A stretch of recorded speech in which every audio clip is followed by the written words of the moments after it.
¿Cómo están todas? Vamos a ir empezando con un tema tan lindo como movido internamente, que tiene que ver con la culpa, que tiene que ver con la autocrítica en el sentido sobre todo destructivo, no en el sentido positivo, como vamos a ver. Pero vamos a empezar desde un lugar de explicación de la necesidad de cómo se construye un cimiento que todos necesitamos tener construido, y a partir del cual después empieza a funcionar esta figura del juez o del juzgamiento de lo que hacemos, de lo que no hacemos, de lo que decimos, de lo que callamos, etc.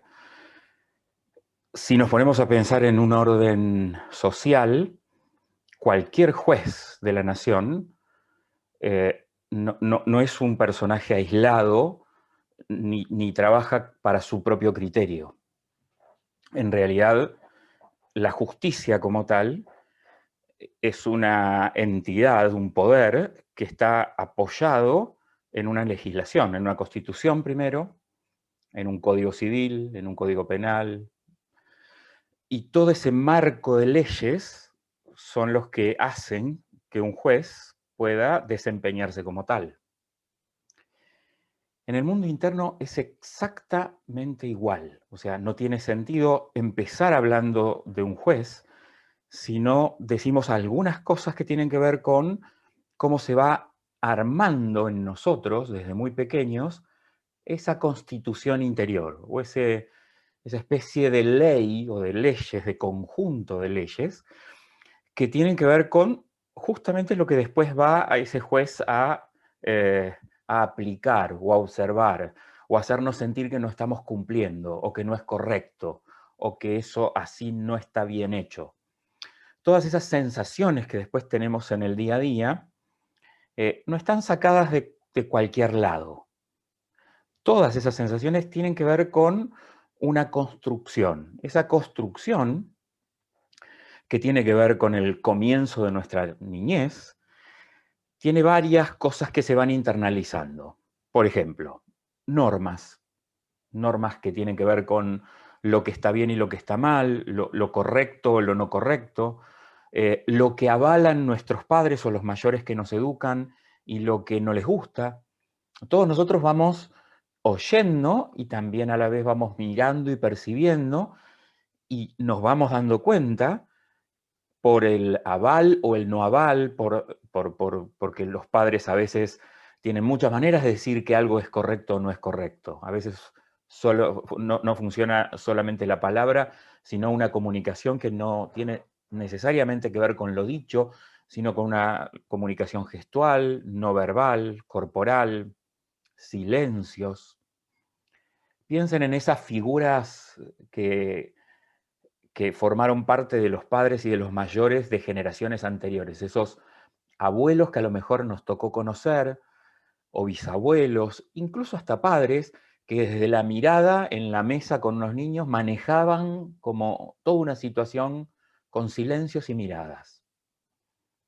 Y piensen todo el metarrelato y toda la comunicación que había detrás de todas esas miradas.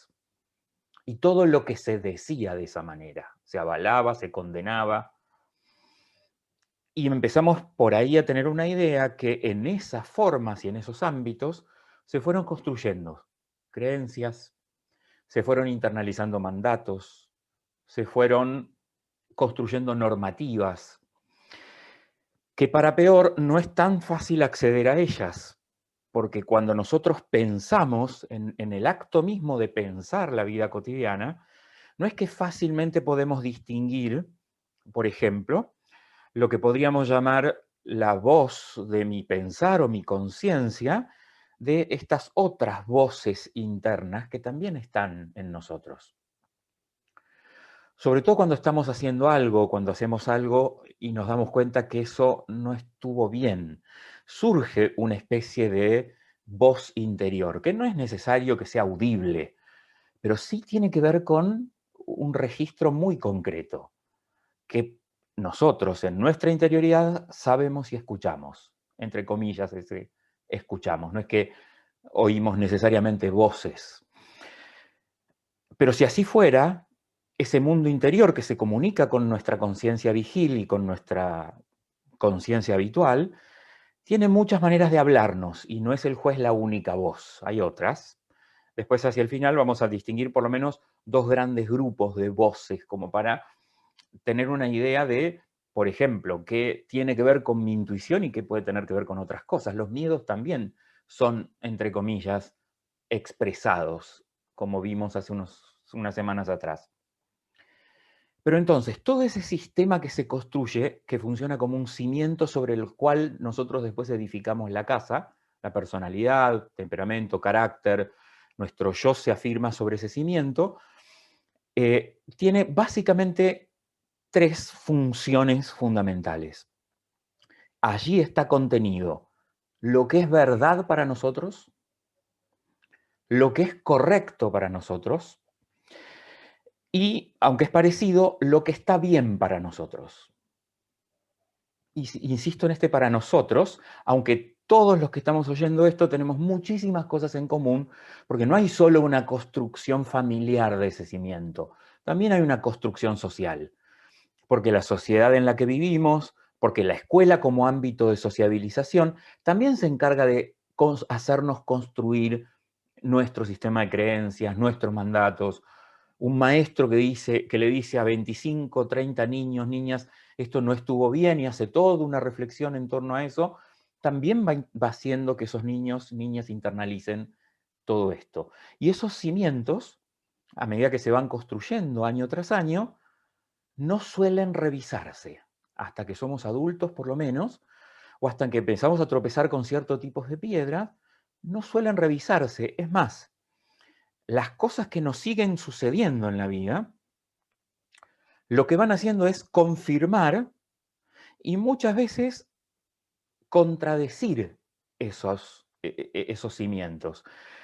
Lo que uno podría suponer que cuando se contradicen, uno reemplaza al otro. ¿Vieron? Cuando uno guarda un archivo sobre otro archivo que tiene el mismo nombre, la computadora te pregunta, ¿lo querés guardar sobre o armás dos?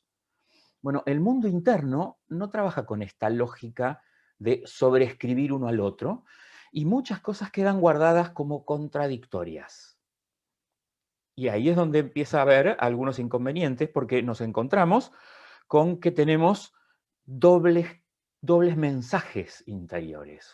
Si podríamos decir esto que en ética se llama una especie de doble moral, que ante ciertos criterios y frente a determinadas circunstancias, algo para nosotros puede ser correcto, pero ante otros criterios y ante circunstancias que son muy parecidas estructuralmente, eso puede no ser correcto.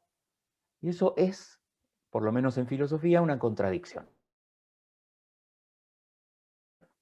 Y eso tiene que ver con que estos aprendizajes no se revisan.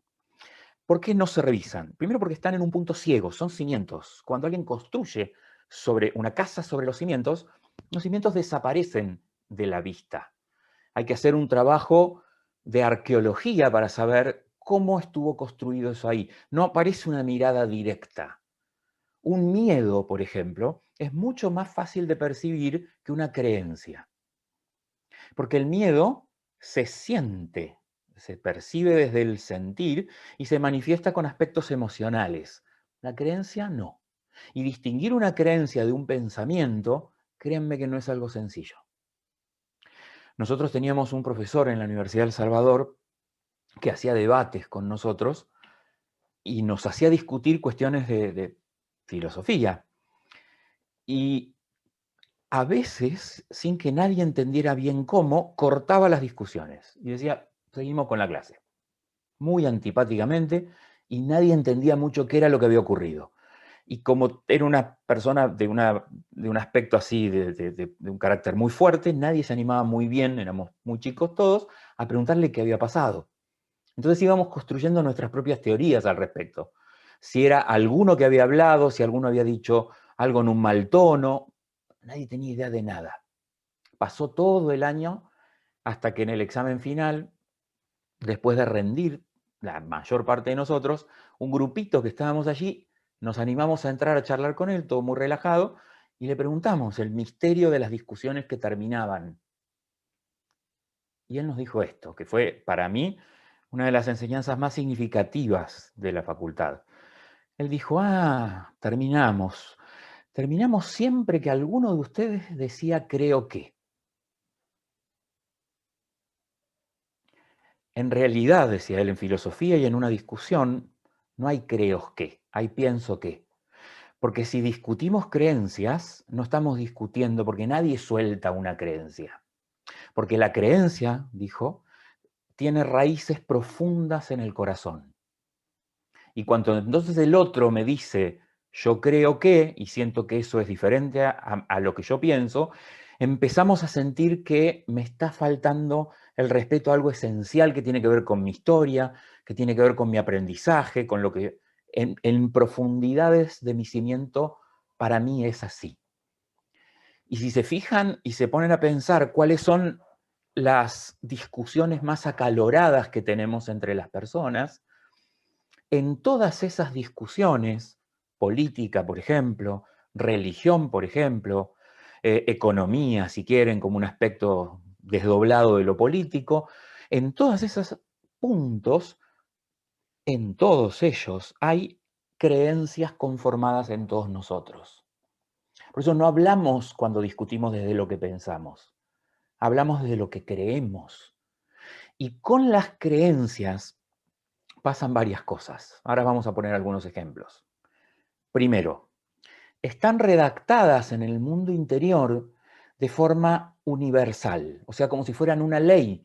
Yo les dije, es nuestra propia constitución, es nuestra legislación. Entonces, ¿cómo está redactada una ley? Una ley no está redactada en forma de particular. Alguna vez te vas a encontrar con alguien que te mienta.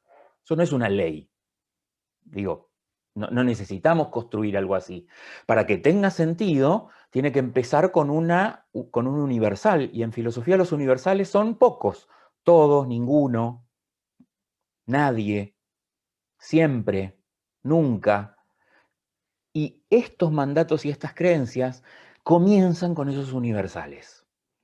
Con lo cual, el juez después tiene una tarea muy sencilla. Porque cuando aparece alguien y él, digamos, y dice algo que tiene que ver con lo que tiene en su mundo interior, él saca del cajoncito todos los hombres mienten, o todas las mujeres mienten, y enseguida aparece la reacción en función de esto. Son universales. Segundo, están redactados de manera categórica. En realidad son dos particularidades en la redacción de los mandatos. Es un imperativo y es categórico. ¿Qué quiere decir esto? Que están formulados como si fuera una orden. Por ejemplo, no haces las cosas bien o nunca haces las cosas bien. ¿Ven? La estructura es de alguien, es como una especie de voz que está determinando que todo lo que yo vaya a hacer nunca va a estar bien. Está dicho con un universal y para nuestra alma, eso, porque es cimiento, es verdad. No lo vamos a revisar, no lo vamos a cuestionar. ¿Y saben por qué no lo vamos a cuestionar? Porque para construir algo nunca podemos estar cuestionando todo. Imagínense ustedes un niño que recibe una indicación de su padre y le dice, ¿en qué sentido me lo estás diciendo?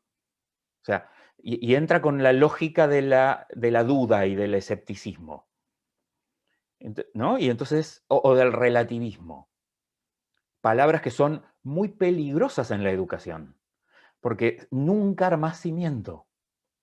O algo que es bastante más habitual. En general no educamos a un niño en la duda desde el punto de vista de que todo es relativo, porque no le permitiría conformar una certeza ética y moral que necesita tenerla aunque después la revise y aunque después se equivoque.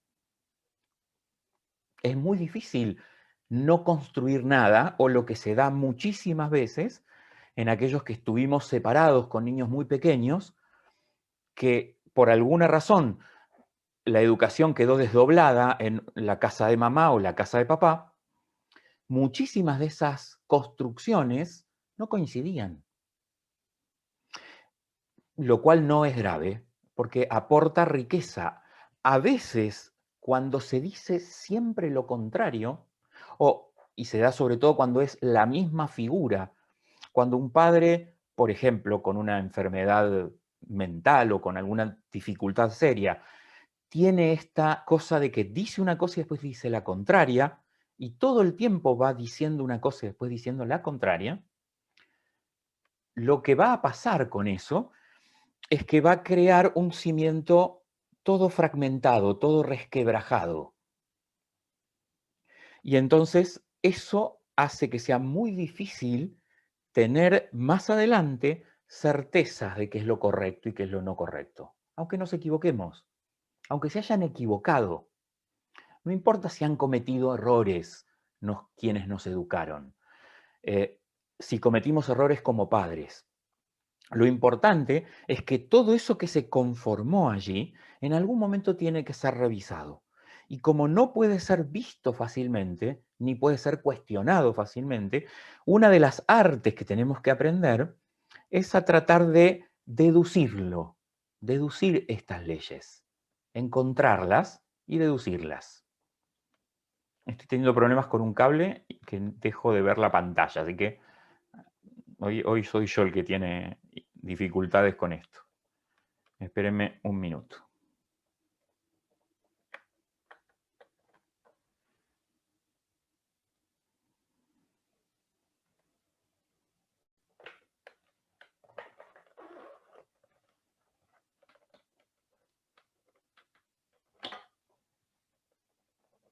Bueno, sigo acá. Los veo más chiquitos, pero por lo menos no se va a cortar.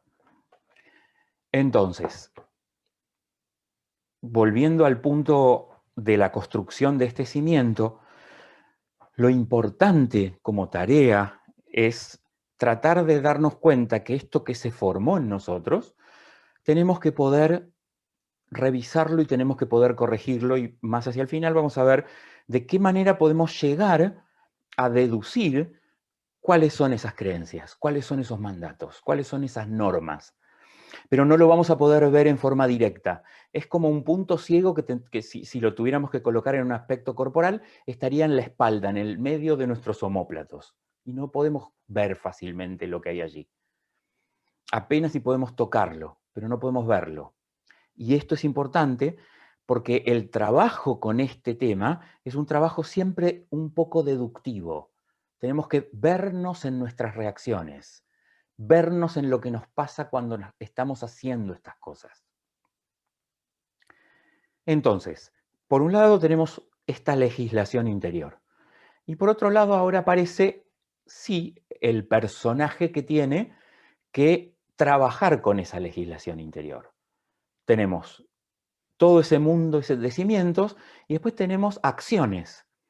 Y esas acciones todas tienen que ser revisadas por este juez, que en realidad tiene básicamente varias actitudes. Yo voy a mencionar dos que son extremas y la que sería saludable, que es la que tendríamos que empezar a desarrollar. Las dos extremas las vamos a reconocer seguro porque en todos nosotros todo el tiempo estamos, aunque hay más tendencia a ir hacia uno de estos dos extremos, vamos a darnos cuenta que estamos como cambiando y alternando entre estos dos puntos extremos que ahora vamos a ver.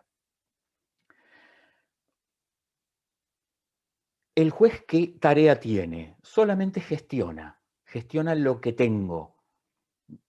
Y fíjense que si el error está en la ley, no es un problema del juez. Muchas veces en la vida social nos enojamos cuando vemos que la justicia actúa de una manera que no tiene que ver con nuestro sentido común, incluso con el sentido común de casi todos nosotros. Y cuando escuchamos a ese juez hablar en los medios de comunicación, siempre dice algo como esto: mi tarea es juzgar con las leyes. Y esto que yo resolví está de acuerdo a las leyes. ¿Qué está diciendo él? ¿Y qué tiene que ver esto con nuestro mundo interior? Él está diciendo, yo no puedo manipular la legislación. La ley es la ley. Yo la tengo que aplicar. Y en la aplicación no tengo permiso para modificar en sustancia esa ley o esa constitución. Nuestro juez hace lo mismo. Si yo aprendí algo que quiero revisar, la tarea es ir a transformar la ley. Es como en el ámbito del país, eso es tarea del Poder Legislativo, no es tarea del Poder Judicial. El Poder Judicial solo administra la justicia que otros legislaron. En nuestro mundo interior es igual.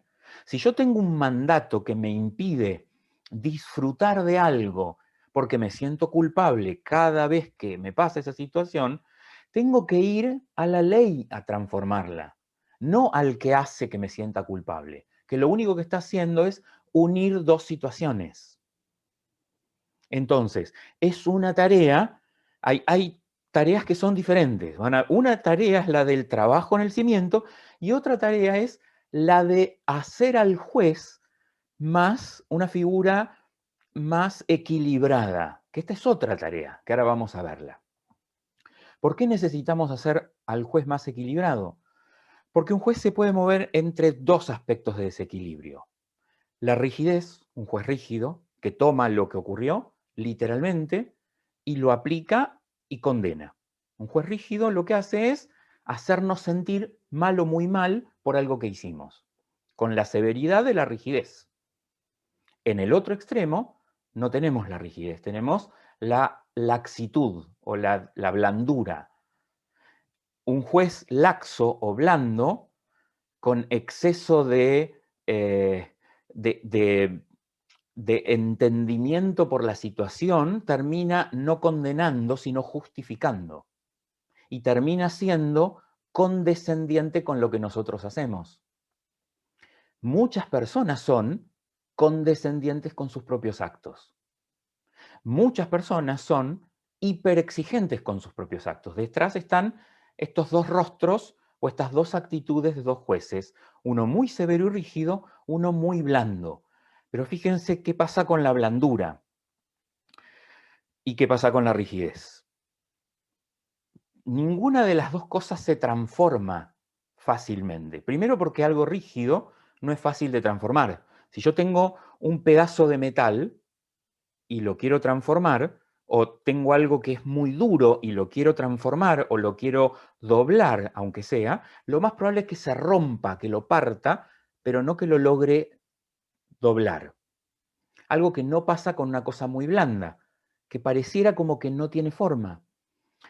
Si yo tengo un juez muy blando, lo que voy es a necesitar que algo me dé forma desde afuera, porque desde dentro no la tengo. Esto pasa muchísimas veces con situaciones muy sencillas, a veces hasta un consejo.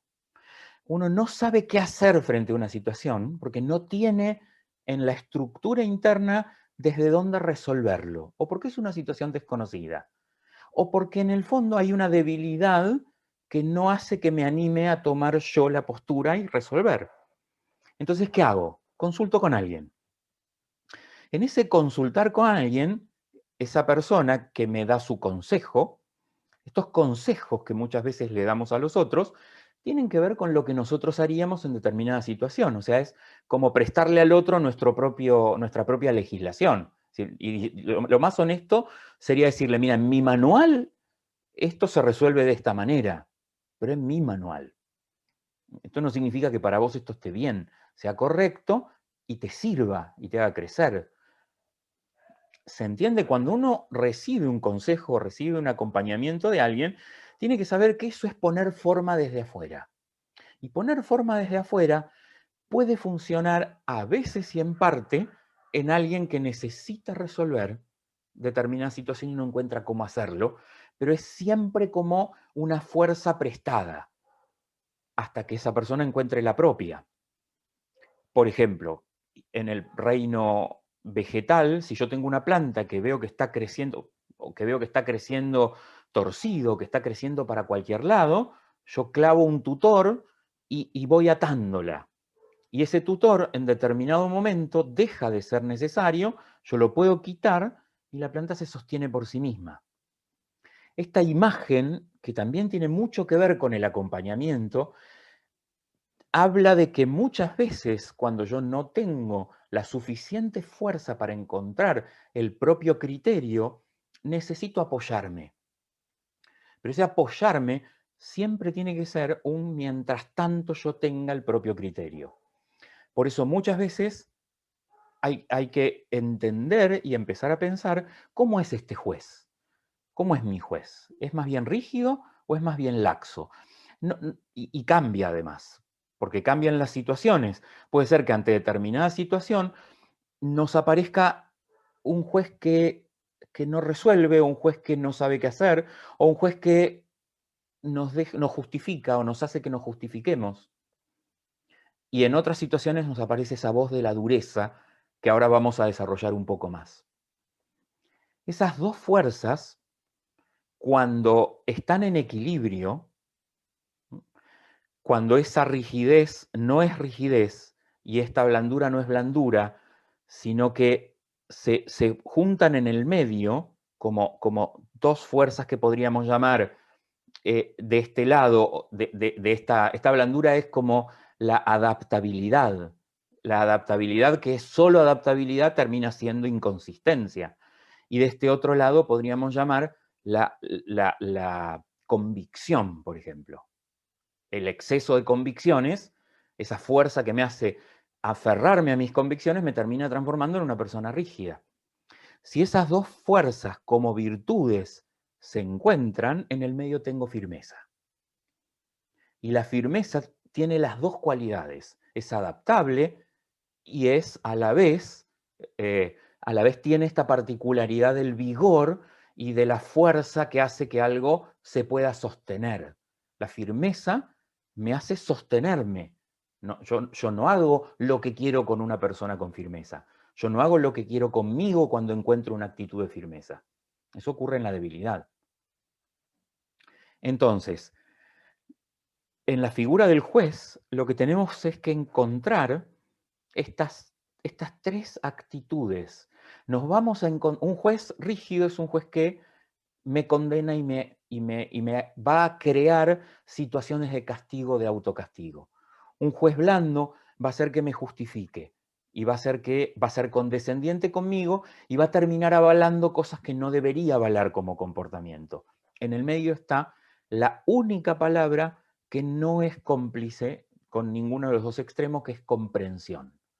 Cuando un juez es comprensivo, sabe que por mucho que tenga detrás una ley, o debajo si quieren un cimiento, hay que poder considerar casos. Ejemplos.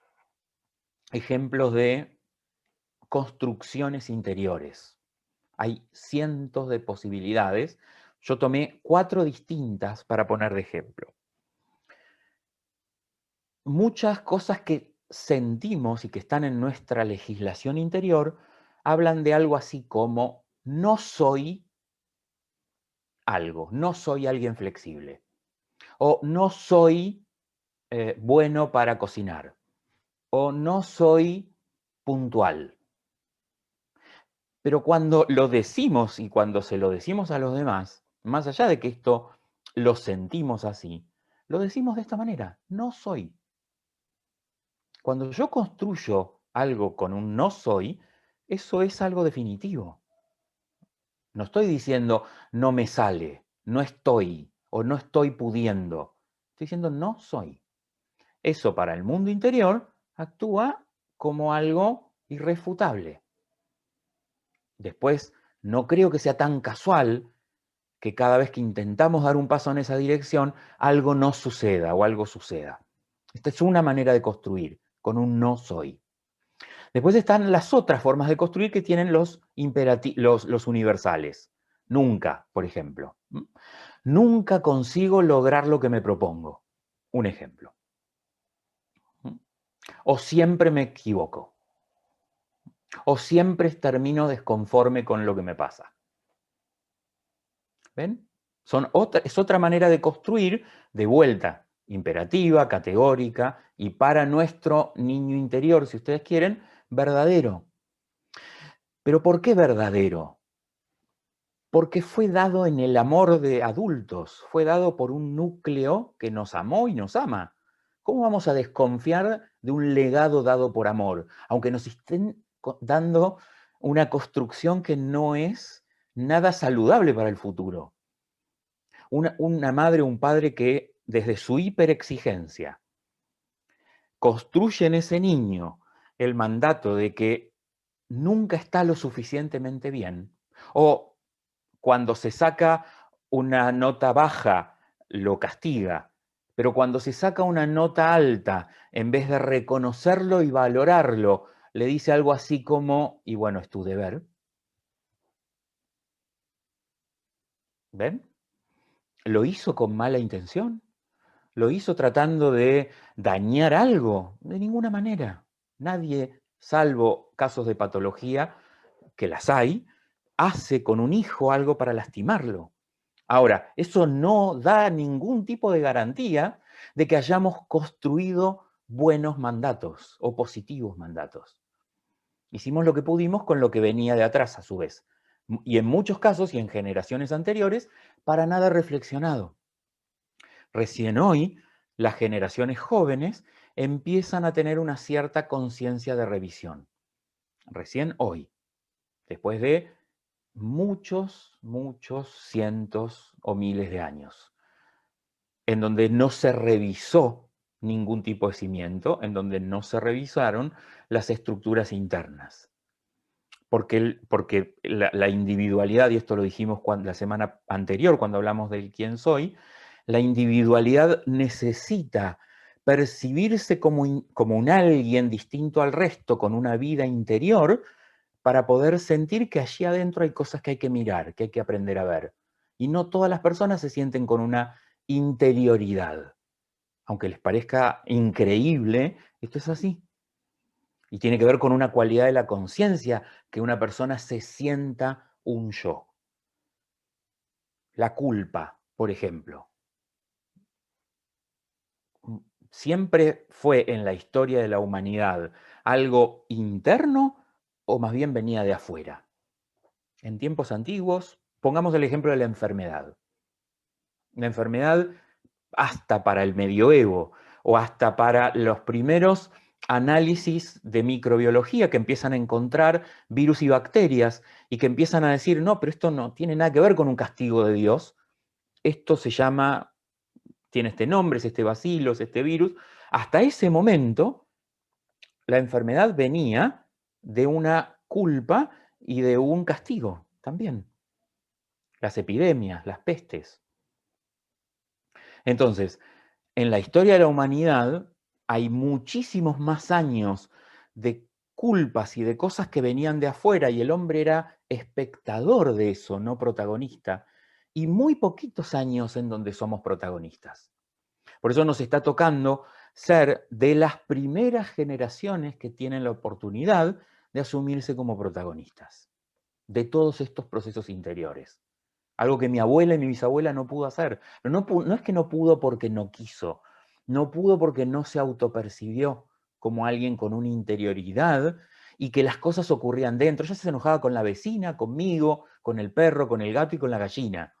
No se enojaba consigo misma en el sentido de alguien con autoconciencia y con la idea de que eso se podía trabajar. Dos ejemplos más y entramos al tema bien de la exigencia. Soy malo con, esta es otra construcción de muchos mandatos, o soy bueno con, o soy bueno para, o soy malo para. No hay solo mandatos negativos, hay también mandatos positivos. Esos que también se construyeron desde la valoración y desde el estímulo. O las generalizaciones después con cosas que tienen que ver con creencias de esas que también recibimos. Por ejemplo, creer que hay digamos, un sentido de trascendencia en el hombre.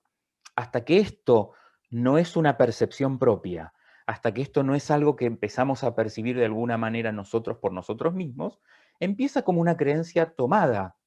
El niño, si bien tiene una percepción distinta al adulto, todavía no es del todo consciente y hay cosas que las va tomando y va armando una idea del hombre, va armando una idea del mundo, va armando una idea de las relaciones, de lo que es la vida, de lo que es la muerte. Vamos construyendo toda una cosmovisión. Y esa cosmovisión que vamos construyendo tiene un montón de afirmaciones acerca de cuestiones de género, cuestiones de política, de economía, mi idea de si para tener dinero hay que trabajar mucho y esforzarse, mi idea de cómo se sostiene un trabajo, son todas cosas que están de alguna manera dichas en nuestro mundo interno. No todas ellas se fueron construidas con nuestra experiencia.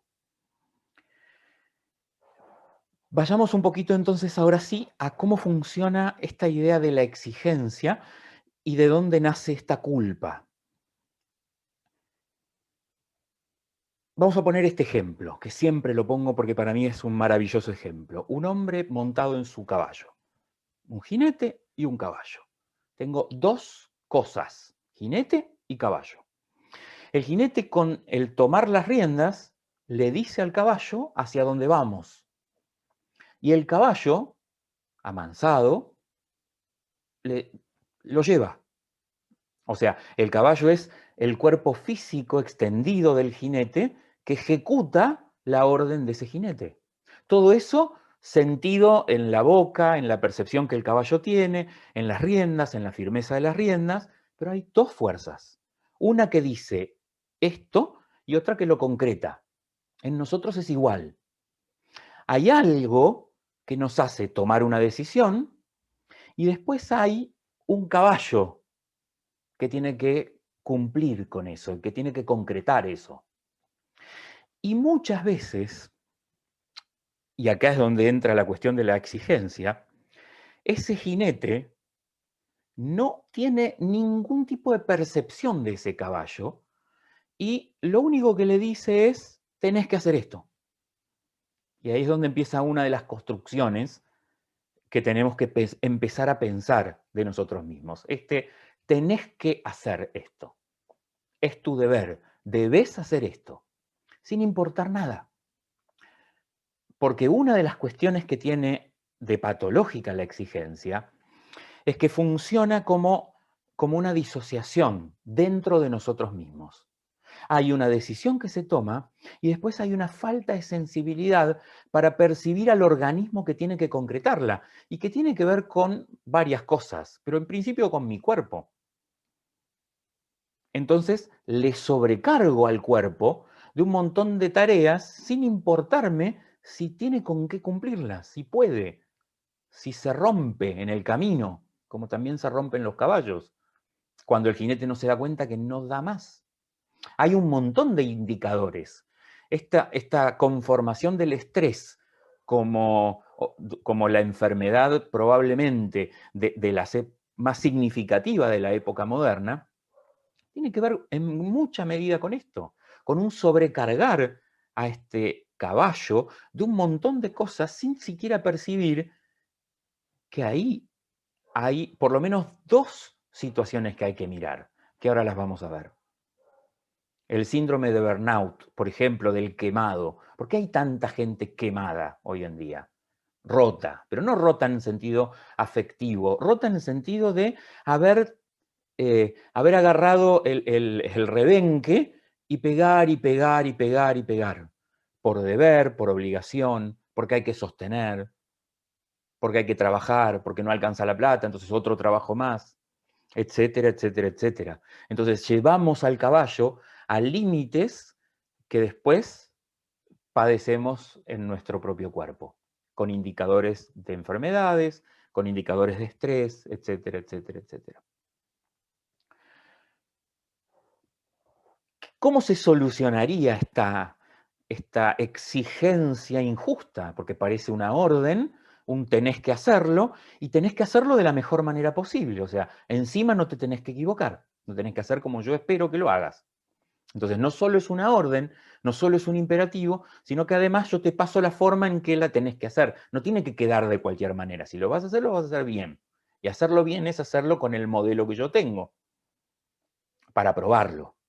Entonces, toda esa presión se resuelve con 2 preguntas, nada más que 2 a nosotros mismos. O al otro, si tiene que ver con el otro, porque piensen esto, piensen en un padre con un hijo que está haciendo la tarea y le dice, bueno, no te levantas de ahí hasta que terminas la tarea.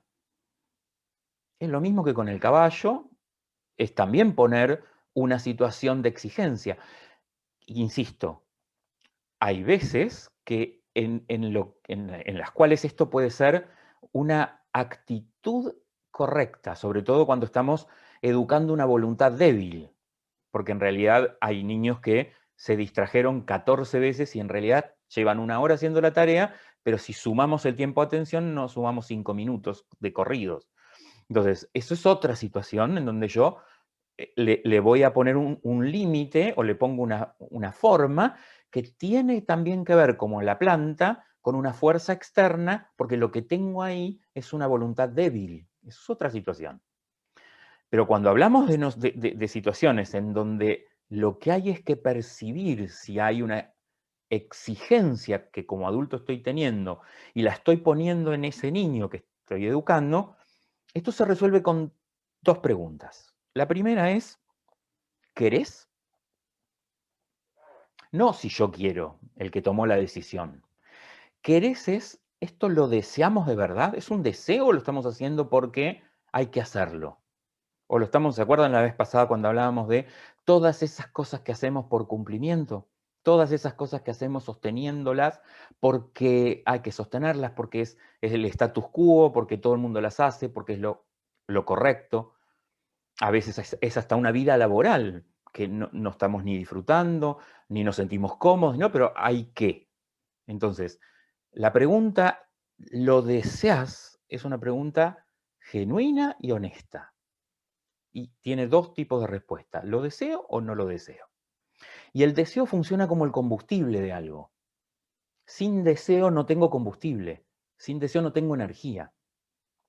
Y la segunda pregunta es, ¿podés hacerlo? No son la misma cosa, a pesar de que venimos con mucha fuerza instalando una sentencia que me parece que no es verdadera dicha, por lo menos así sin explicarla, que es querer es poder. Eso, dicho así, es falso.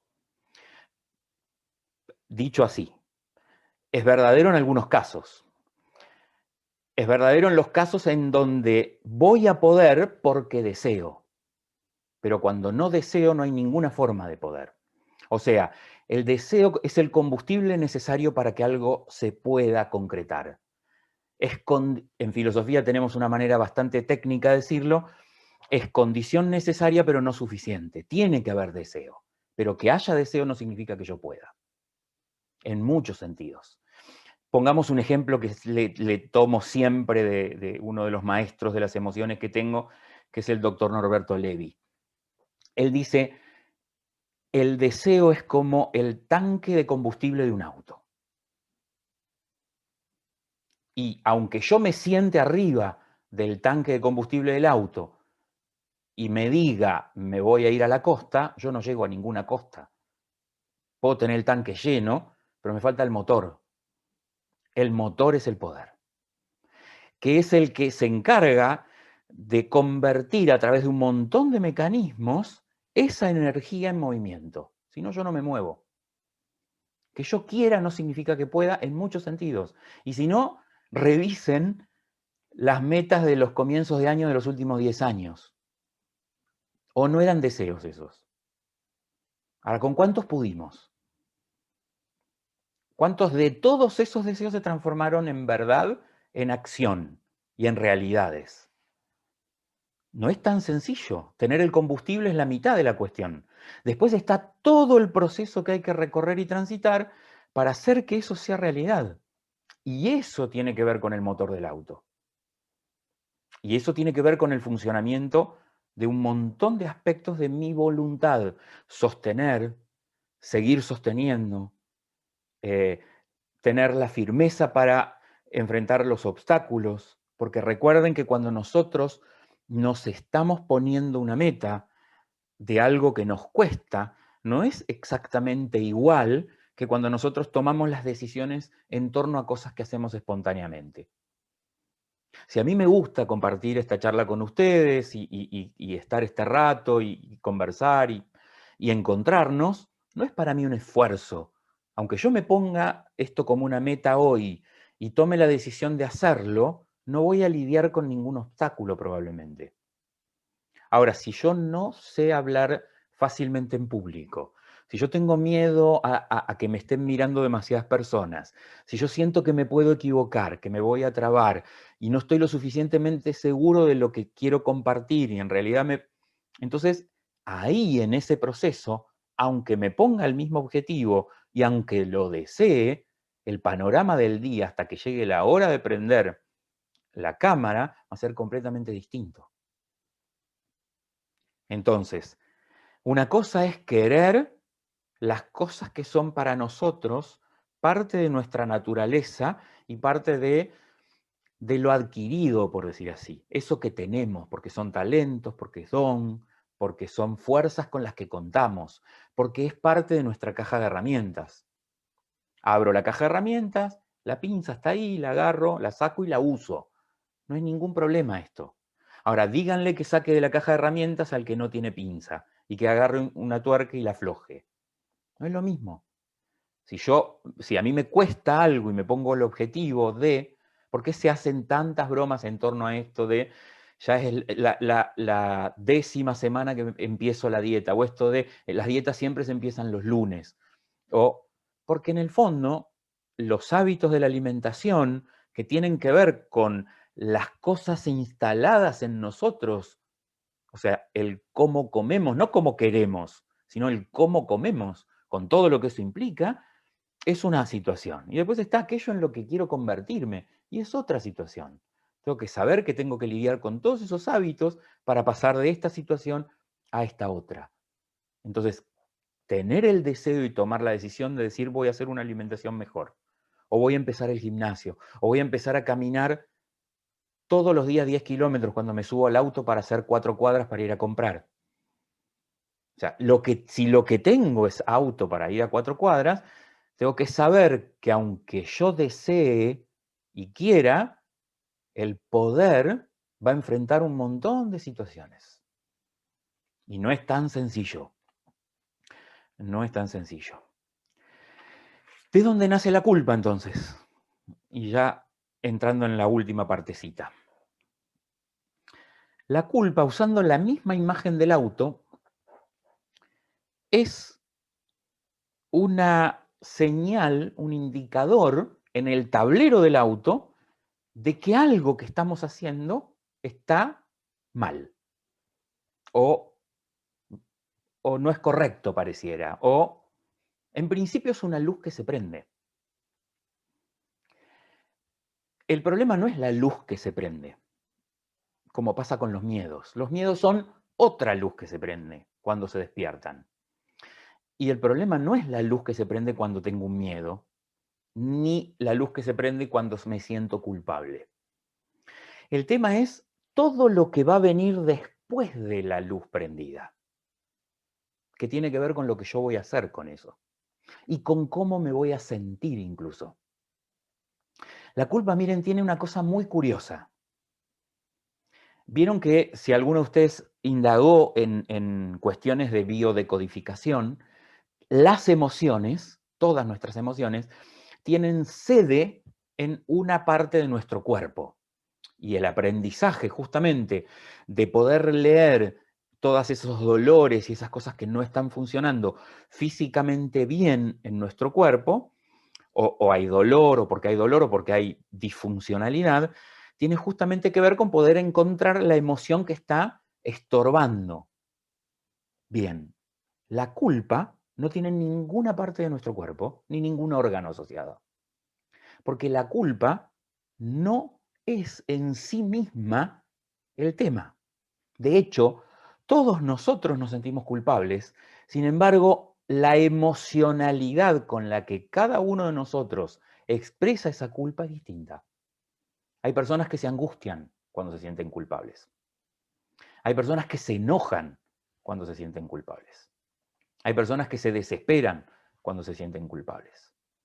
Hay personas que se entristecen o se vuelven como, se anulan, podríamos decir. Se cierran, se aíslan. La luz es siempre la misma. La luz es la culpa y eso ocurre en el mundo interno como una especie de aviso. Mira que esto que hiciste no encaja. Mira que esto que hiciste no encaja. O mira que esto que debiste haber hecho no encaja. En realidad el no encaja es o no es correcto o está mal. Tiene siempre esas categorías. O no es verdad. Entonces, si uno tiene esa información, en principio lo que tiene que ver es qué está sucediendo. Porque ¿quién de ustedes se subiría a un auto si yo les digo, tenemos un auto para irnos de vacaciones, pero ¿saben qué? El auto no tiene tablero. Tienen el volante y tienen el parabrisas y tienen los pedales y la palanca de cambio. No tienen tablero. ¿Quién maneja ese auto? No saben a qué velocidad van. Supongamos que no es tan grave. Alguna multa llegará o no. Iremos más despacio, tardaremos más. No saben si el motor calienta. No saben si la computadora de a bordo dejó de funcionar o todo ese sistema electrónico de los autos modernos se anuló y hay que parar el auto y llamar urgente a... No sabemos un montón de cosas que tienen que ver con la información que nos da ese tablero. Esa información es necesaria para manejar y para tomar decisiones. Y nosotros nos enojamos con el tablero. Uno escucha fácilmente algo así como soltar las culpas. ¿Qué vendría a querer decir esto? Agarrar el aparato que marca las culpas y lo tiro por la ventanilla. Listo. Ahora manejo sin culpas. No se trata de eso. Porque el problema no es la luz que se prende. El problema es qué tengo que hacer con la luz que se prende. Y ahí está el proceso. Yo necesito de los miedos, porque muchísimos de los miedos me cuidan, como ya lo vimos cuando vimos los miedos. Muchísimos de los miedos son sanos. No todos los miedos son patológicos. Muchísimas de las culpas son sanas. O si yo estoy haciendo una cosa realmente delicada o realmente inhumana, no debería sentir culpa. ¿Saben en quién la culpa no funciona? Para poner un ejemplo. ¿Saben quiénes no tienen la lucecita amarilla que se prende? Un psicópata, por ejemplo. La psicopatología, el psicópata o un psicópata social no tiene la luz que se le prende. Entonces puede estar torturando a alguien y no sentir que eso está mal. Algo que en cualquiera de nosotros no podría ser. O sea, nosotros nos damos cuenta que le dijimos algo a un niño y enseguida nos vino la imagen de, no, esto fue demasiado, y nos sentimos mal y tratamos de hacer algo con eso. Imagínense un alguien que es capaz de decir cualquier cosa, que es capaz de provocar el más intenso de los dolores, que es capaz de torturar al otro y que no solo no siente que eso está mal, sino que encima siente hasta una especie de placer. Y combinamos, si quieren, la patología con el sadismo. Estamos hablando de casos clínicos, pero sirven para darnos cuenta que el problema no es la luz en el tablero del auto. Necesitamos los cimientos porque son los que nos avisan que lo que estamos haciendo va en el camino de lo que para nosotros es correcto. Estamos enojados con que no nos gusta lo que para nosotros es correcto porque nos impide un montón de cosas, ok, revisemos las leyes. Pero no le peguemos al tablero porque se prendió la luz amarilla cuando nosotros queríamos que no se prenda. No es un problema del tablero, es un problema de la ley que está detrás. Necesito tomar decisiones con eso. ¿Qué es lo que hace que la culpa sea destructiva? Que ante esa luz que se prende, yo o no hago nada o la proyecto hacia afuera, en otros. Que esto es algo que tiene mucho la culpa. La queremos compartir, no sabemos por qué. En la culpa somos súper sociales. O sea, alguien tiene que ver con esto, que no somos solo nosotros. Entonces, la ponemos un poquito afuera, ¿no? Es como si el auto prendió la luz amarilla y la luz amarilla tiene que ver con que no hay combustible y bueno, es que mira esta ruta cómo está y hace no sé cuántos kilómetros que no hay una estación de servicio. Nunca somos nosotros. ¿Mm? O la no acción, que es otra manera en que la culpa se vuelve destructiva internamente. O el autocastigo. Pongamos un ejemplo. Me estoy por ir de vacaciones. Tengo comprado un paquete para irme de vacaciones unos días a algún lado y la noche anterior mi madre o mi padre o mi hermano se enferman o tienen un accidente. Encrucijada total. ¿Qué hago? ¿Cancelo todo o hago todo lo posible hasta el momento de irme y me voy? Y ese me voy, ¿cuántos de nosotros se van libres de no sentirnos culpables? De que no debiéramos habernos ido. ¿Ven? Es una situación sencilla. Que tiene que ver con cosas por ahí, muchas madres que trabajan o trabajaron en los momentos en los que tenían un niño pequeño y les pasó esto mismo con una cosa mucho más simple, que es tener que ir a trabajar por lo que fuera, que había una cierta obligación de tener que ir ese día cuando el hijo quedaba con fiebre o con tos. Y estuvimos todo ese día trabajando y la tos y la fiebre y no debía haber venido y para qué vine. ¿Y cómo aparece el autocastigo? De esa manera, no estando ni en un lado ni en otro. Eso es autocastigo, es un alma partida. Eso es insatisfacción, eso es incomodidad, eso es no poder disfrutar ni que estoy acá, ni que estoy allá, porque en realidad estoy en los dos lados y no estoy en ninguno. Eso es que me salgan mal las cosas que estoy haciendo. Entonces estoy de vacaciones, paseando por el lugar que más quise, ahorré quién sabe cuánto para comprarme este viaje, y ahora estoy con el teléfono todo el tiempo chateando, y mamá, ¿cómo está? Y le hiciste este estudio, y le hicieron, y le sacaron, y volvete, entonces. O cancelá, o postergá, porque ese no parece ser un viaje de descanso. La culpa se va a encargar de que no lo sea. ¿Ven? Entonces, hay dos preguntas para hacerse frente a la culpa, para no dejar que estos procesos actúen así, autónomos. La primera pregunta es, ¿qué hago con esto que siento? O sea, ¿qué hago con esto que percibo? ¿Sí? ¿Qué hago?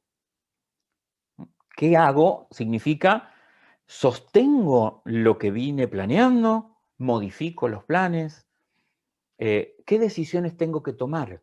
Si se prendió la luz amarilla, y la luz amarilla tiene que ver con que me queda poco combustible, no puedo seguir manejando como venía. O sea, algo tengo que hacer. Entonces, digo, bueno, calculo, miro el mapa, pongo dónde está la próxima estación de servicio, llego, no llego, tengo 50 kilómetros o 60. No, tomo la decisión de esperar porque tengo todavía, y después voy kilómetro a kilómetro, que no se me acabe la nafta, porque no sé qué hago en la mitad de la ruta. O sea, cuando yo decido mal, me doy cuenta enseguida que arrastro esa no paz, esa intranquilidad. Y esa sensación es el alma como desgajada. Eso se siente cuando uno percibe que no ha hecho o no ha decidido lo correcto. Entonces, ¿qué hago? Es cómo construyo un plan. ¿Cómo construyo un plan con esto? Si no es para esta vez, es para la próxima. Quizás ya me fui a Europa y no tiene ese sentido volver. Quizás tengo que buscar maneras de, una palabra que tenemos que incorporar para hablar de culpa, de reparar. Si yo reparo es, hice algo o no hice algo que me doy cuenta que no estuvo bien, bueno, ¿cómo reconstruyo eso? ¿Con quién tengo que hablar? ¿La tengo que llamar a mi madre? ¿Tengo que volver del viaje y decirle, ¿sabes qué?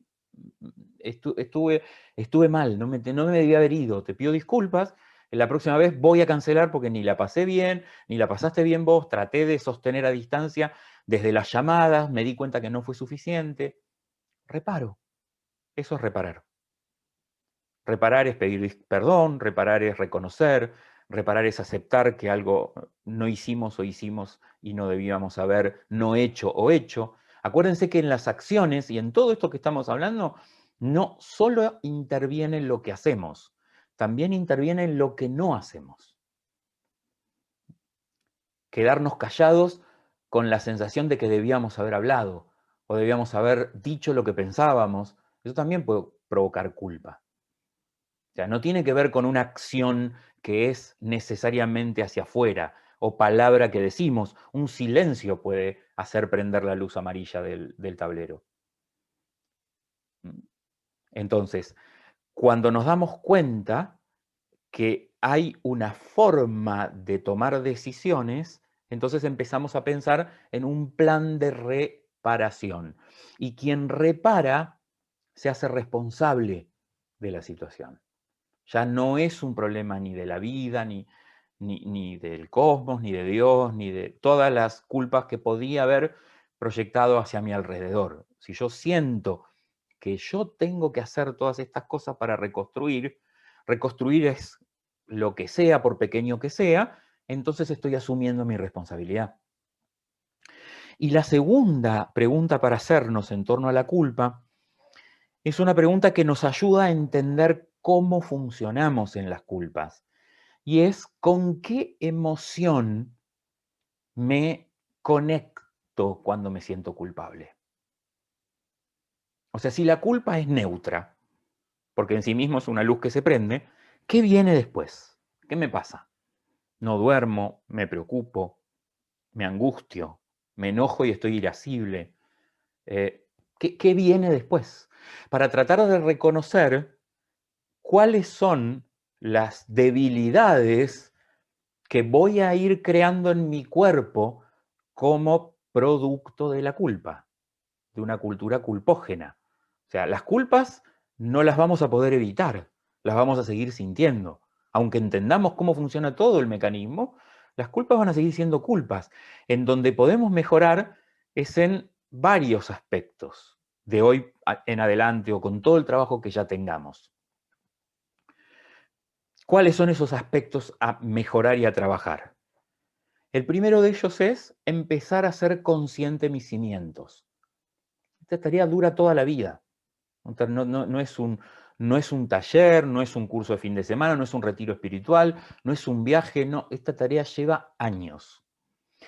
Porque los cimientos son años de aprendizaje. ¿Quién sabe si tardaron 7, 9, 10, 14? ¿Cuándo dirían que se terminó de construir el cimiento y se empezó a construir la casa? No lo sabemos. Pero son muchos años de cimientos y hay mucho contenido y de hecho mucho contenido que no está activo, que no está despierto, que no está a mano, porque no tiene que ver con las acciones que nosotros llevamos día a día. ¿Por qué una situación límite es tan complicada? Piensen en una situación límite. Cuando nos pasa algo que nos descoloca. La situación límite tiene un componente de shock, a veces, muy importante, porque es algo inesperado, es algo poco habitual. Y además es algo que, como es poco esperado y es poco habitual, despierta miedos que hasta ese momento estaban dormidos. Entonces tenemos que lidiar con situaciones que son también desconocidas en nuestro mundo interno.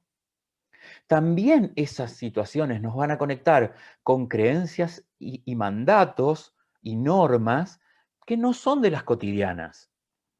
Esto que todo este año con la transversalidad de la cuarentena pandemia ha sido para todos nosotros una situación límite.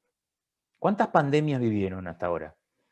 ¿Cuántas veces estuvieron 7 meses sin abrazar a su madre, padre, abuelo o sin poder darle un beso a alguien? ¿O no es una situación límite? ¿Cuántas personas llevan meses sin un contacto físico con alguien? ¿Esto es habitual? No. También esto nos está conectando con lugares nuevos de nosotros mismos. Es como ir de viaje a un lugar completamente desconocido, con gente que habla un idioma que yo no hablo. Todo lo que va a ocurrir ahí es completamente diferente para mi alma. Esto que nos pasó también. Entonces, muchas de las situaciones que nos está tocando enfrentar en el día a día, no tenemos como recursos aprendidos en nuestra adultez, porque no nos pasó nunca como adultos esto. Y encima tenemos que acompañar a los niños. ¿Quién sabe qué tipo de huella deje esto en la construcción interna de quienes hoy están transitando esto y tienen 2, 3, 4, 5 años y estuvieron semanas y meses sin ir a la plaza, o sin salir afuera, y salir con un barbijo? Y más allá de de las buenas explicaciones de los adultos y de la serenidad de los adultos para acompañar, digo, es algo completamente desconocido y nuevo. Y cada vez que ocurre algo completamente desconocido, entonces tenemos una nueva oportunidad para seguir entrando en lugares de nosotros mismos que también son desconocidos. Yo no sé cómo reacciono ante una situación que nunca viví. Puedo hacer teorías si quieren, como cualquiera de ustedes, pero la reacción solo la puedo saber y descubrir cuando eso lo estoy viviendo. Alguien a veces dice, una frase que uno escucha a veces bastante cotidianamente es, no sé cómo reaccionar. No, es que en la reacción no importa lo que sabes o no sabes. En la reacción reaccionás. Justamente la reacción es impulso. La conciencia llega siempre después al impulso. Y en todo caso la pregunta es, ¿podré entender después de que reaccioné cómo reaccioné o desde dónde reaccioné? O cómo funcioné en una reacción. Por eso la tarea de autoconocimiento en todos estos temas es siempre una tarea muy del día a día y siempre hay que ir teniendo la posibilidad de registrar, porque hay cosas que encima, aunque las hayamos encontrado, yo hay cosas que he anotado hace 20, 25 años, que si no me tomo hoy el trabajo de volver a leer, hasta me olvidé que había visto eso de mí. Es muy curioso cómo funciona el alma humana. Tampoco se puede retener en la conciencia todo eso. Por algo es cimiento. No necesitamos estar... Imagínense si tomáramos decisiones con todas esas variables arriba de la mesa. Imposible. La neurología dice que nosotros podemos tomar una decisión realmente con entre 5 y 7, quizás alguna persona con mucha sensibilidad, hasta 9 ítems. Menos mal que no recordamos todo lo que no recordamos, no sería más útil. Si siempre igual es tomar decisión entre 7. Cuando yo tengo 140 canales para ver, desde el punto de vista de la decisión, es mentira. Yo siempre tengo 7, los 7 que recuerdo. Porque cuando yo sigo avanzando, voy poniendo en el olvido todos los anteriores. Entonces, cuando decido sobre lo que me impactó, no sobre los 140. Y así funcionamos todo el tiempo. Por eso el mundo interior es como un enorme iceberg sepultado en lo profundo del mar y lo visible es la partecita que se asoma. Siempre es pequeña. No subestimemos todo lo que está detrás, debajo, en lo profundo. Bien.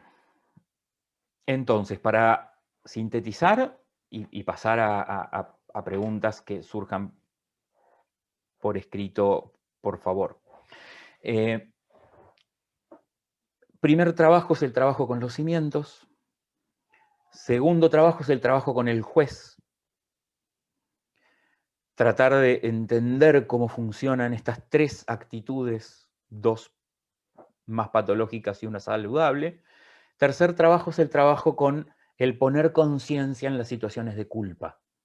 Cada vez que se prenda la luz amarilla, ¿qué voy a hacer? Porque el trabajo no es con las culpas en abstracto. La pregunta es, ¿hoy me sentí culpable de algo? ¿De qué? Y si quieren, en una reconstrucción nocturna, como ejercicio, traer las cosas del día. ¿Hoy hubo alguna culpa en el día que me sentí culpable? Chiquita, pasó esto, sentí esto, duró poco porque es un tema menor, sentí que debía haber hecho algo que no hice, sentí que dije algo y hablé de más, lo que fuere, o hice un plan de acción con 5 cosas y hice 3 y encima sentí que no las hice lo suficientemente bien o concentrado, entonces me quedó la sensación de que esto no le dediqué el tiempo que debería, esto me quedó mal hecho, ¿no? Para mi mundo interno. El de al lado puede estar riéndose de mi mal hecho, pero a mí no me importa, ¿no? Porque yo tengo mi propia legislación interior. Y mi legislación interior dice que si vas a hacer algo, lo haces y lo empezás hasta que lo terminás. Hay gente que anda empezando y no terminando nada y no se siente ni culpable por eso. Pero en su legislación interior, esto no es una situación traumática. Algunos de nosotros aprendimos que dejar algo por la mitad es incómodo. Y entonces esa noche debía haberlo terminado, mañana me lo pongo para mañana, probablemente durmamos igual a la noche. Pero muchas veces nos llevamos puesto en ese umbral de sueño muchas de estas culpas que viven como preocupaciones y cosas que no terminamos como de resolver. Entonces, el trabajo en lo concreto con la culpa no es deshacerse de las culpas, es encontrar la manera de resolverlas la próxima vez. Si llegué tarde, y lo más probable es que llegue tarde, lo que tengo es que pensar la situación hipotéticamente y entonces encontrarme con si me sentí culpable y lo resolví mal o no lo resolví, me enojé. Bueno, ok, ahora que me desenojé, ¿qué debía haber hecho? ¿Cómo reparo esta situación? ¿Qué siento que está detrás de esta situación como creencia o como mandato, como norma, que hace que yo me sintiera de esta manera? ¿Necesito reformular eso o eso me parece que está bien? Porque hay un montón de creencias y mandatos que hay que dejarlos como están, que forman parte de la vida social. Digo, todos nosotros tenemos como mandato que está mal matar a alguien. Lo más probable es que lo compartamos este mandato entre todos. No es que vamos a reformular todo y decir, bueno, veamos, dejemos, hilemos más fino y pongamos en qué situación quizás lo haríamos. Igual tenemos situaciones de excepción, esto tiene que ver con el tema de la semana que viene, que vamos a ver que es un gran mundo que se abre, que viene de la mano de la ira y del enojo, que es que hay emociones que ponen en eclipse o que tapan todo lo que tiene que ver con estas normativas de buen comportamiento, de lo correcto, de lo bueno y de lo verdadero. Hay estados emocionales frente a los cuales todo este mundo se me fue, como si no tuviera cimientos. Y hago y digo cualquier cosa hasta que me di cuenta, siempre después del ataque de, ¿no? Pero no nos vamos a anticipar porque hay que entrar muy despacito en ese mundo interior que tiene que ver con los enojos, la ira, la furia y todo lo que viene por ese camino cuando se abre esa puerta. Porque no hay moral que funcione ahí. Entonces, por suerte no es que pasa tan habitualmente, o sí, dependerá de la modalidad de cada uno de ustedes o de cada uno de nosotros. Pero entonces la tarea es hacer foco en cuáles son los puntos en los que la culpa es un ámbito de trabajo diario. Y esto implica hacerse estas preguntas, que las retomo, ¿Cuál es mi plan de acción para salir de esta situación y resolverla, y reparar y hacerme responsable? ¿Y cuáles son las emociones que están detrás? Y si quieren agregar, ¿cómo está funcionando este juez? ¿No? ¿Hay una situación rígida? ¿Me siento que me estoy castigando a mí mismo? ¿Qué está detrás? ¿Cuál es la ley que está detrás? ¿Cuál es el mandato que está detrás? Después, si ustedes quieren, por redes, nos pedimos o les paso, hay material sobre, a veces con el solo hecho de trabajar con ejemplos de creencias, hay largas listas de creencias, de mandatos, de gente que fue encontrando y fue tratando de poner esto en palabras, y en el fondo uno se siente cuando las empieza a leer como diciendo, Dios mío, o sea, hay cosas adentro nuestro que si así están dichas, y eso es verdad, es impensable no sentir peso cuando hacemos algo de esta manera o cuando no hacemos. Bien, voy al chat a ver si hay...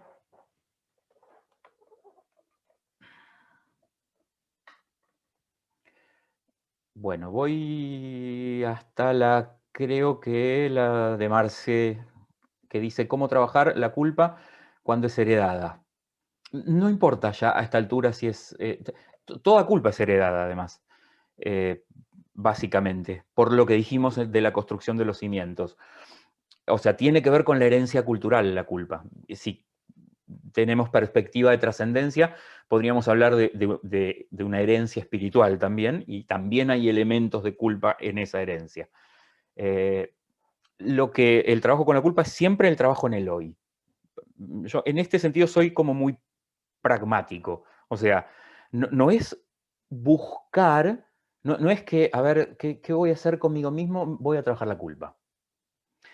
El punto para mí de trabajo personal es, ¿lo que me está ocurriendo tiene que ver con que me estoy sintiendo culpable? Voy a trabajar la culpa, pero no la culpa. Esta, la de hoy a la mañana. Necesitamos aprender a ser detectives de casos de nosotros mismos. O sea, necesitamos traer un episodio. Tratar de traer ese episodio lo más despojado de la vida emocional que podamos. Observarlo, observarnos, observar el contexto, observar mi reacción, observar si quieren la reacción de los demás.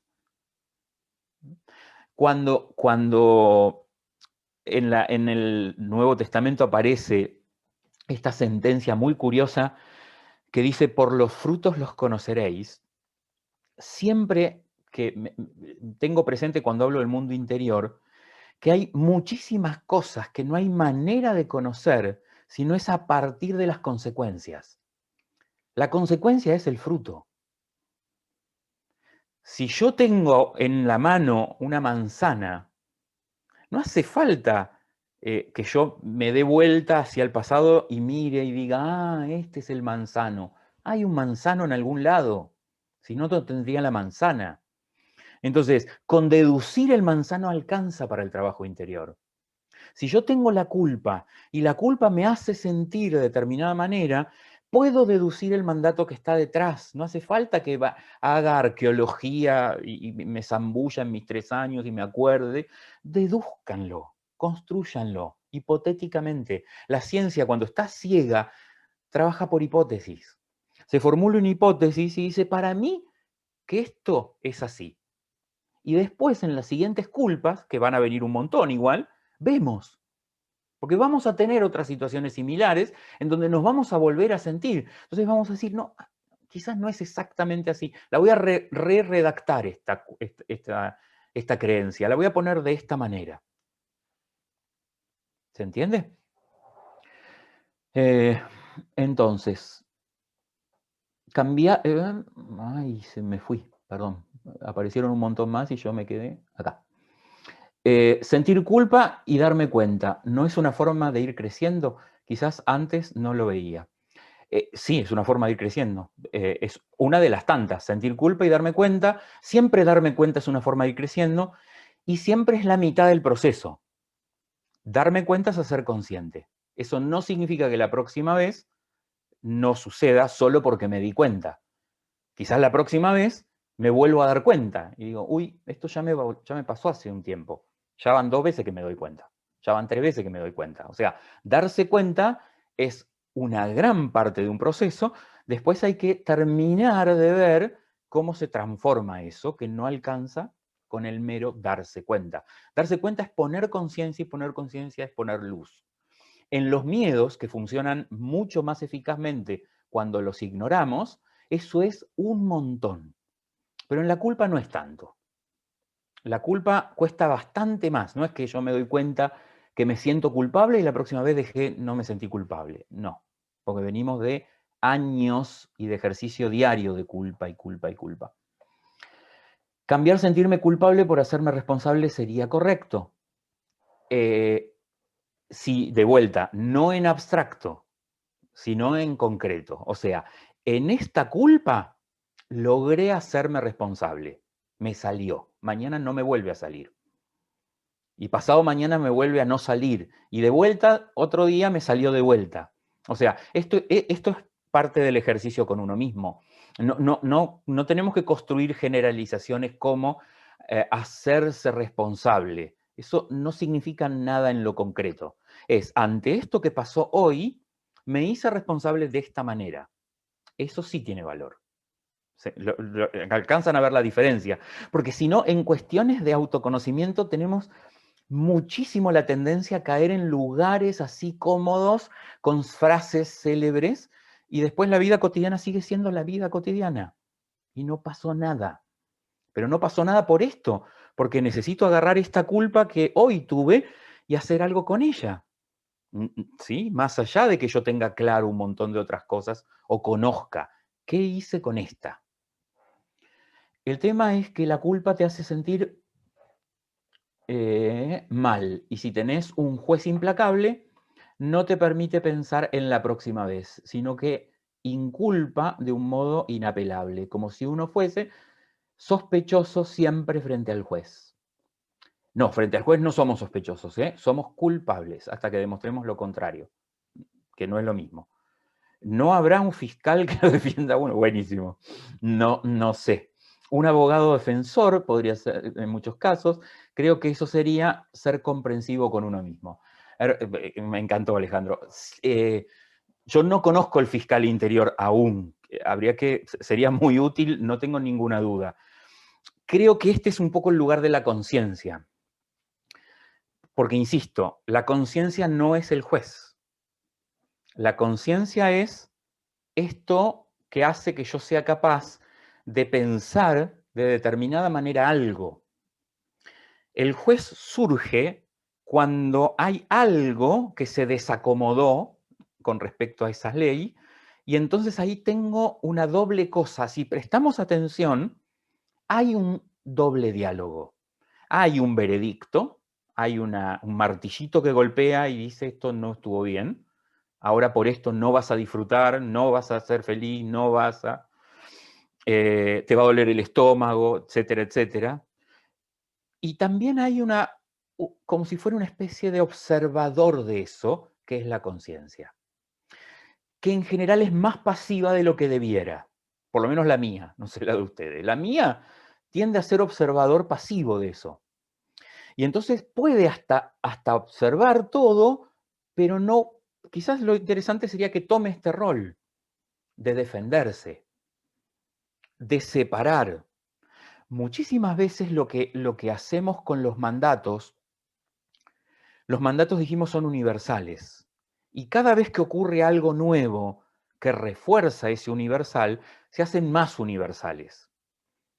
Y si la conciencia actuara de fiscal, lo que la conciencia debiera hacer si somos adultos responsables o empezamos a ir hacia ser adultos responsables, es empezar a tratar de dejar de hablar con universales, que es un lindo ejercicio. ¿Vieron cómo estamos tratando de pasar a un lenguaje inclusivo? Y todos estamos descubriendo que esto es más justo en muchos sentidos para que nadie sienta que quedó fuera de, usando el todos o el todas o el...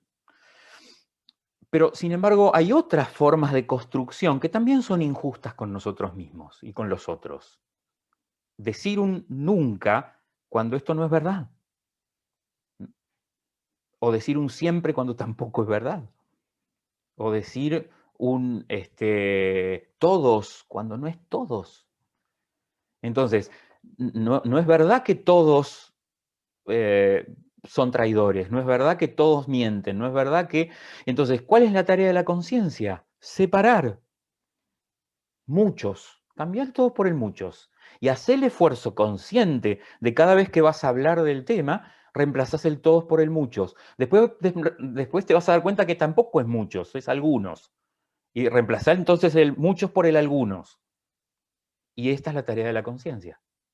Y esta es la tarea de hacer procesos. Dejar de usar cada vez más las generalizaciones, porque son injustas para alguien. Siempre una generalización es injusta para alguien. Además de para nosotros, que andamos pensando que el mundo se lo puede explicar por leyes.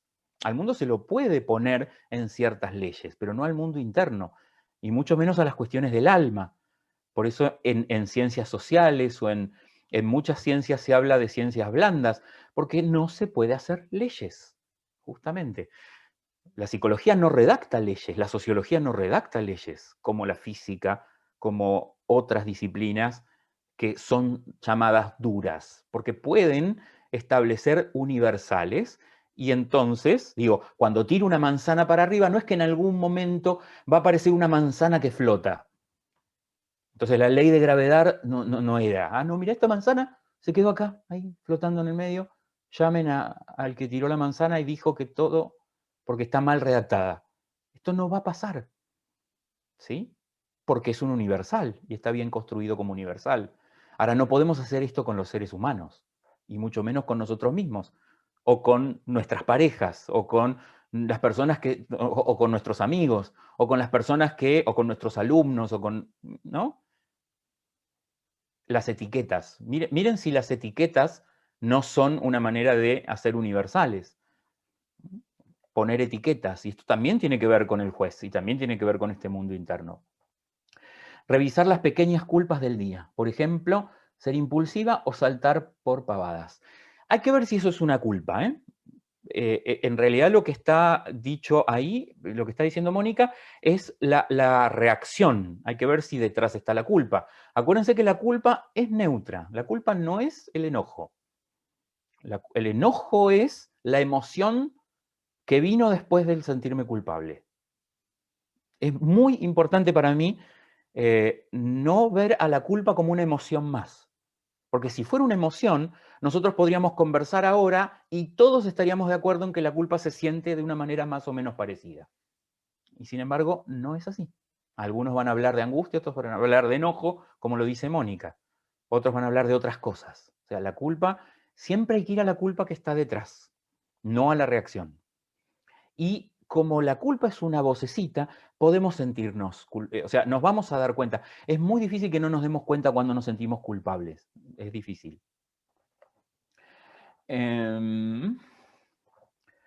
Sí, yo también por impulso reacciono y después me siento culpable. Bien, ahí está, lo que dice Ignacio es otra cosa. Él se siente culpable de haber explotado. Entonces, en la explosión, yo me llevo, la explosión es como una especie de huracán y destruyó un montón de cosas. Cuando nosotros volvemos, que pasó el huracán, vemos la devastación que dejamos. Y ahí sí puede aparecer la culpa. Pero eso es otra situación. Me siento culpable de todo lo destructivo que fui en un ataque de ira. ¿Ven? Entonces ahí sí empieza a aparecer esto de cómo reaccioné. Cómo reaccioné a través, qué fue lo que me hizo reaccionar, y nos vamos a meter en temas que vamos a ver la semana que viene. Porque la ira y el enojo no la activa cualquier cosa. O sea, no es azar. Nosotros podríamos tener en cualquier bitácora o blog de notas todas las cosas que nos ponen iracundos, irascibles, todas, y son concretas. Lo vamos a ver la semana que viene. Es una tarea bellísima, no muy cómoda, por cierto, pero muy interesante. Por lo menos yo soy una persona que me culpo por cosas que no me competen. Por ejemplo, a veces cuando tomo decisiones. hay gente que busca manipular y sin embargo muchos logran hacerme sentir culpable. Sin embargo que lo manejo, muchos logran hacerme sentir culpable.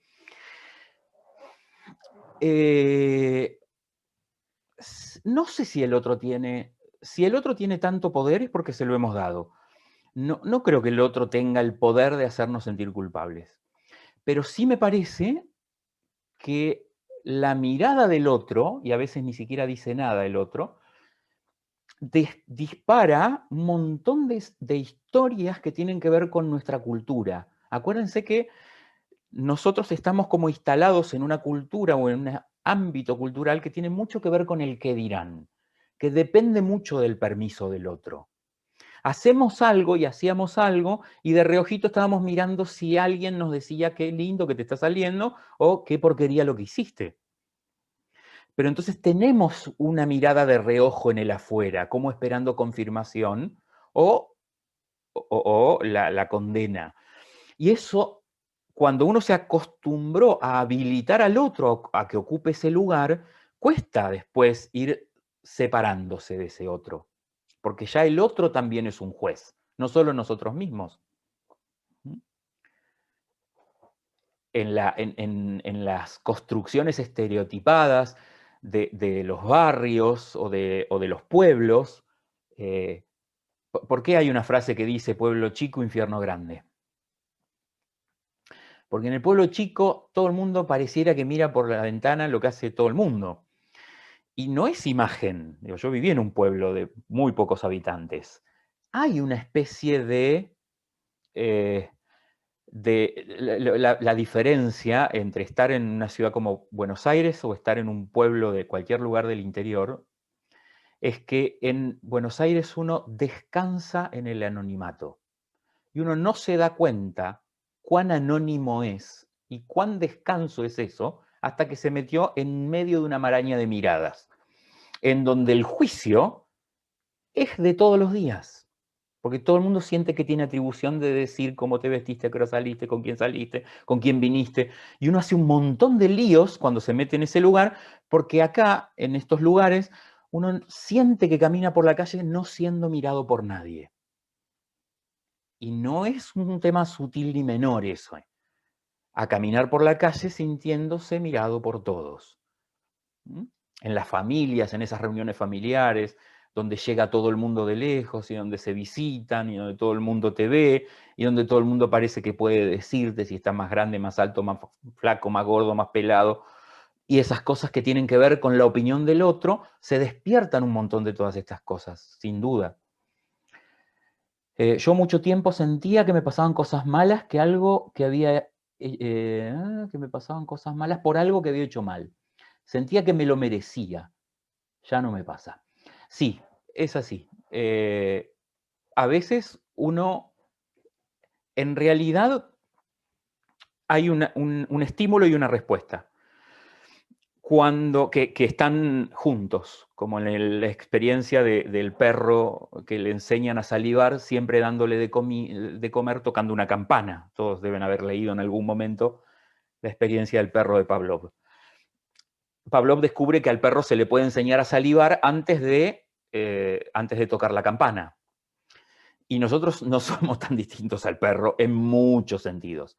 Por suerte tenemos conciencia y eso nos hace ser menos perros que él, pero también salivamos ante determinadas situaciones que son siempre iguales de la misma manera. Entonces, muchas veces ese sentirnos culpables es anticipatorio ante una situación que todavía no ocurrió. Somos capaces de sentirnos culpables antes incluso de hacer algo. Por este ejercicio de estímulo y respuesta. Y en el estímulo y la respuesta, el trabajo de la conciencia es crear en el medio una cuña y separar. Tiene que haber entre estímulo y respuesta un aire. Si hay un aire, entonces yo tengo oportunidad de decidir la respuesta. Si el estímulo está pegado a la respuesta, yo no tengo libertad. Y si no tengo libertad, esta respuesta es la única posible a este estímulo. No decido. Creo que decido. Pero ocurre y respondo. Alguien hace algo y yo me enojo. Entonces, muchísimas cosas de nuestro mundo interno son así, estímulo y respuesta. La libertad tiene que ver con esto de correrme un poquito, me separo un poquito, me separo cada vez más. Y cuando me doy cuenta, por ejemplo, en el tema que vamos a ver la semana que viene de los enojos, cuáles son las cosas que disparan los resortes del enojo, estoy empezando a tener por primera vez la oportunidad de estar ante esa situación y ver venir mi enojo. Empezar a sentir que me estoy enojando. Que eso ya es mucho más que explotar, porque lo voy viendo llegar. Y lo voy viendo llegar, igual por ahí me metí y no pude hacer nada. En algún momento voy a poder evitar la respuesta, pero para eso necesito ir separando cada vez más el estímulo de la respuesta. Porque además las etiquetas, los universales, anulan el cambio. Exactamente. El universal en realidad lo que hace es simplificar las cosas. Yo tenía un profesor de teoría del conocimiento en la facultad que decía, siempre que encuentren un ismo, una palabra terminada en ismo, van a tener una unilateralidad. Detrás de ese ismo hay pensamiento unilateral. Y hay un montón de partes del círculo que ese ismo no está viendo. Fue bastante interesante eso, porque cuando uno se pone a empezar a pensar los ismos y todas las palabras, racionalismo, todo es razón. ¿Sí? Materialismo, todo es materia. O sus variantes, todo es dinero, o el dinero es todo. ¿Sí? Detrás del ismo hay un aspecto que debiera ser aspecto que se ha hecho universal y ocupa todo el lugar. Cuando en realidad el mundo no es así. El mundo es aspectos. ¿Mm? Aspectos que se tienen que encontrar en un punto del medio. Pero eso es todo un ejercicio bastante difícil de hacer. Bien. Si no hay más preguntas, yo cierro con una historia como tratamos de hacer habitualmente. Este es un cuento que a mí siempre me sedujo mucho, quizás porque de la mano de este cuento me di cuenta muchas de las cosas que a mí me pasan con esto. Y de vuelta, como la semana pasada, es la historia de un rey, otro rey distinto, que no era para nada feliz y que sufría mucho el peso del poder y la soledad del poder, y esto lo tenía realmente muy preocupado. Sin embargo, este rey tenía un paje que todo el día hacía lo que hacía, lo hacía con una sonrisa. El rey no dejaba de mirar en lo cotidiano a su paje con cierta envidia, porque decía, este pobre hombre, que todo lo que tiene lo tiene porque yo se lo doy, es más feliz que yo. Y yo que tengo todo y puedo hacer lo que quiero con lo que no tengo porque lo puedo conseguir, no logro entender cómo ser feliz. Entonces un día llamó al paje y le dijo, te pido que me des el secreto de tu felicidad. El paje quedó desconcertadísimo. Abrió los ojos y le dijo, mi rey, no puedo satisfacerlo porque no sé, no tengo idea. Hay algo que me estás escondiendo y no me lo querés decir y te pido y te doy una orden. Muchos, por una orden no cumplida, perdieron la cabeza. Fue el primer atisbo de pérdida de la sonrisa cuando escuchó esto en el paje, porque vio que su cabeza estaba comprometida. Sin embargo, insistió y le dijo, yo no sé por qué soy feliz, no tengo ni idea. Y entonces el rey lo dejó ir, porque era un buen paje, sobre todo por eso. Al rato viene un consejero, y el rey estaba preguntándose esto de qué pasaba con el paje, y le pregunta al consejero. Y el consejero le dice, pero es muy simple. El paje es feliz porque está fuera del círculo. El rey no entendió. Le dijo, pero que él está fuera del círculo y eso significa que yo, que no soy feliz, estoy dentro del círculo. Claro. ¿Y de qué círculo estamos hablando? Es muy difícil de explicar. Lo único que podemos hacer es hacer una experiencia para que usted mismo vea qué significa que entre al círculo. lo vamos a meter en el círculo. No, no podemos meterlo en el círculo, le dijo el consejero. Él va a entrar solito.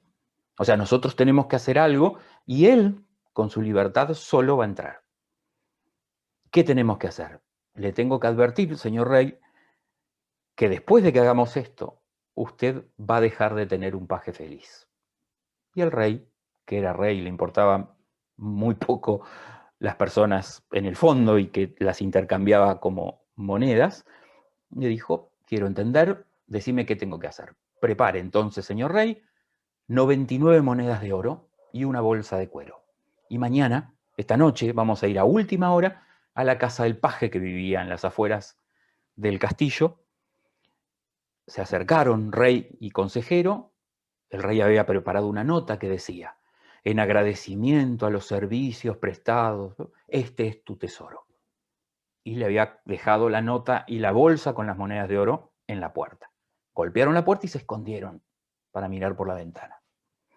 El paje sale, ve la bolsa, la sacude, escucha que hay monedas, ya se sonríe porque le reconoce que son monedas, aunque todavía no la había abierto, entra y ya con una actitud distinta tira todo lo que tenía sobre la mesa y vacía la bolsa y caen todas las monedas de oro. Queda en un estado casi de shock, perplejo por lo que estaba viendo, lee la nota y hace esto.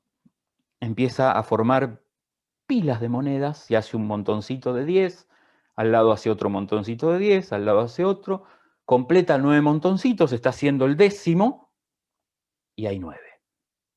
Y entonces grita, por primera vez un grito que el rey nunca había escuchado, me robaron. ¿Quién tiene mi moneda número 100? El consejero le dice al rey, ¿viste? Ya está. Acaba de entrar al círculo. Y lo que siguieron observando fue cómo el paje se había transformado en otro ser. Ya estaba preocupado. Por primera vez su rostro era el rostro de alguien preocupado.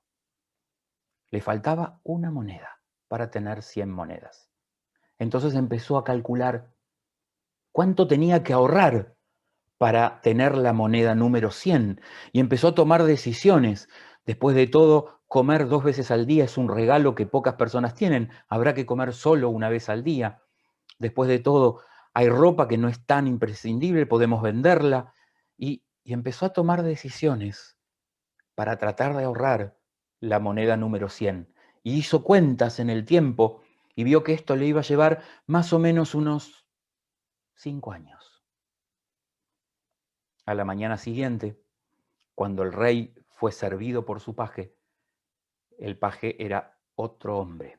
No sonreía, no cantaba, no miraba a los ojos.